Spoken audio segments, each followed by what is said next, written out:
حضرت عمر ہمیشہ حضرت ابو بکر سے نہ کوشش کرتے تھے آگے نکل جاؤں آگے نکل جاؤں آگے نکل جاؤں، ساری زندگی موقع نہ بن سکا۔ تبوک کا موقع آیا تو اللہ کے نبی نے کہا مال خرچ کرو، تو عمر کہنے لگے آج میں ابو بکر کو کاٹ سکتا ہوں، آج میں اس سے آگے نکل سکتا ہوں کہ وہ آج کل غریب ہے، میں مالدار ہوں، تو وہ تھوڑا لائے گا میں زیادہ لاؤں گا تو میں بڑھ جاؤں گا۔ لہٰذا انہوں نے اپنے مال کا آدھا حصہ آدھا گھر میں رکھا اور آدھا لے کر آئے۔ ابو بکر نے جھاڑو پھیر دیا، جو کچھ تھا وہ سارا سمیٹ کے لے آئے۔ جب دونوں پراپرٹی سامنے رکھی گئیں تو حضرت عمر کی بہت زیادہ نظر آ رہی، ابو بکر کی بہت تھوڑی نظر آ رہی، لہٰذا حضرت عمر بڑے اطمینان میں کھڑے کہ آج جیت خطاب کے بیٹے کی ہے۔ میں قربان جاؤں، اللہ رسول تو جانتے ہیں کہ کون کیا کر کے آیا ہے، تو میرے نبی نے سوال ہی بدل دیا جو اس موقع کا سوال ہی نہیں۔ میرے نبی نے پوچھنا یہ تھا ابو بکر کتنا لائے ہو، عمر کتنا لائے ہو، اور یہی اس موقع کا سوال ہے، لیکن اللہ رسول جانتے ہیں کہ کس کے مال میں وزن زیادہ ہے، تو میرے نبی نے سوال بدل دیا، فرمایا عمر ما خلفت، واہ واہ عمر پیچھے کیا چھوڑ کے آئے ہو؟ تو حضرت عمر تو وہیں دھڑم ہو گئے گا، با میں گیا، سوال سے ہی وہ پتہ چلے گا، با میری کلی اڑ گئی وکٹ۔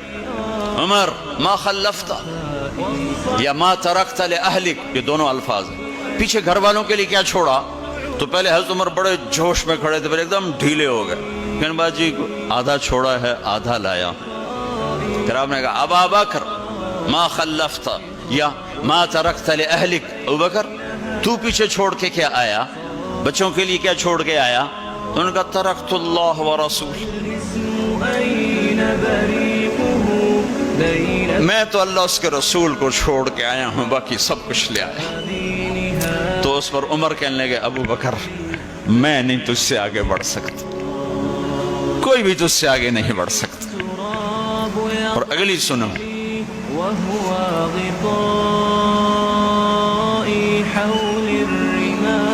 اپنے کپڑے بھی دے دیے اور ایک ٹاٹ تھا وہ پہن کر اس کو کانٹوں سے سی لیا، تو جبریل آئے، کہنے لگے یا رسول اللہ، اللہ تعالیٰ پوچھ رہے ہیں کہ ابو بکر نے یہ ٹاٹ کیوں پہنا ہوا ہے؟ تو آپ نے کہا کہ ابو بکر نے سارا کچھ اللہ اس کے رسول پہ لگا دیا ہے اس لیے یہ پہنا ہوا ہے۔ تو کہا یا رسول اللہ، اللہ تعالیٰ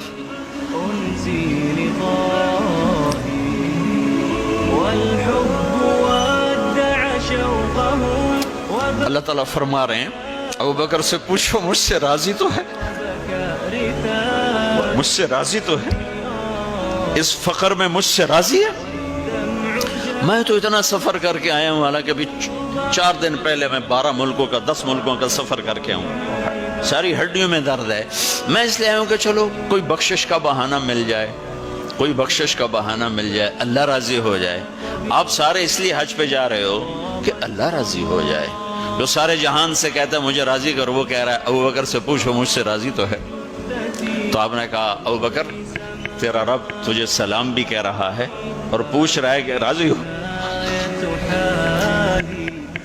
تو ابو بکر کی چیخیں نکلی، میں اپنے رب سے راضی، میں اپنے رب سے راضی، میں اپنے رب سے راضی۔ میرے بھائیو بہنوں، زندگی ایسے گزار کے مرو کہ اللہ کو ملو تو اللہ خوش ہو کے مل رہا، ایسے نہ مرو کہ اللہ کی بارگاہ میں پیش کیے جا رہے ہوں مجرم بن کر، قیدی بن کر۔